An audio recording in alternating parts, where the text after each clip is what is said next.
This is the S&P 500 one-day reading for July 27, 2023. It's currently June 2nd, 2023, 2:51 p.m. Eastern Time, and the shuffle file for the July 27th reading was created on May 8th, 2023 at 1:13 p.m. Eastern Time. That's this file right here.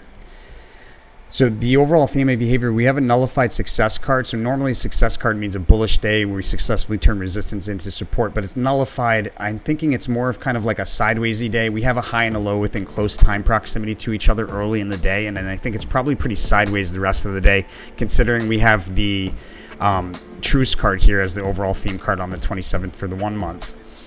So we have correlations to the luxury card on that scale as well, the 1 month scale. So I think we see a high in the pre-market, probably open higher in the pre-market, and there's a rally that offers opportunity to open up a short position. We can sell from that high into what appears to be a low right around the opener in that first half hour.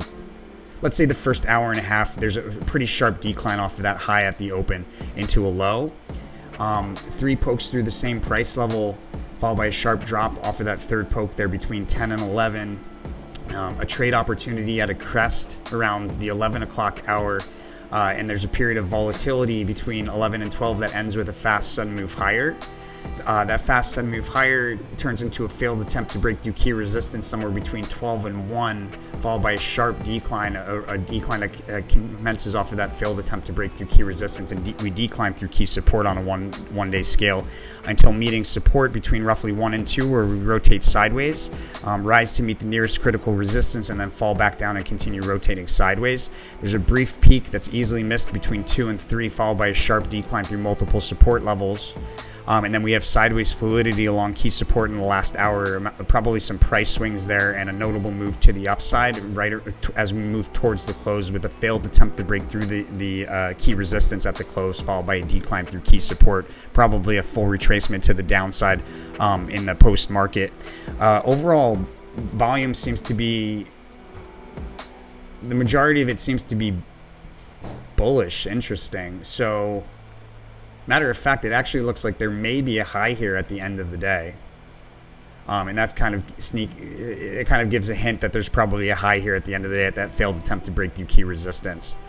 In any case, the big move to the upside to reach for the highest high, reach for distant resistance, making the highest high, and behavior on the lowest low. We have a period of sideways rotation that ends with a fast sudden move higher, and you can see sideways rotation.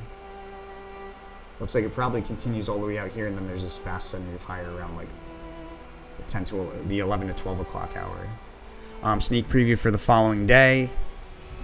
Hard to say. We're probably open higher, but it's not the most reliable judgment there. It's a little murky. We'll get into that in more detail when we do the prediction for the 28th.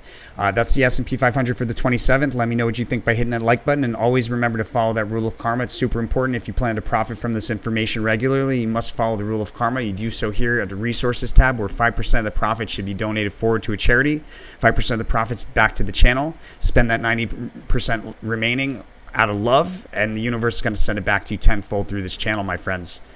Blessings to all my angel investors. I'll see you guys on the next one.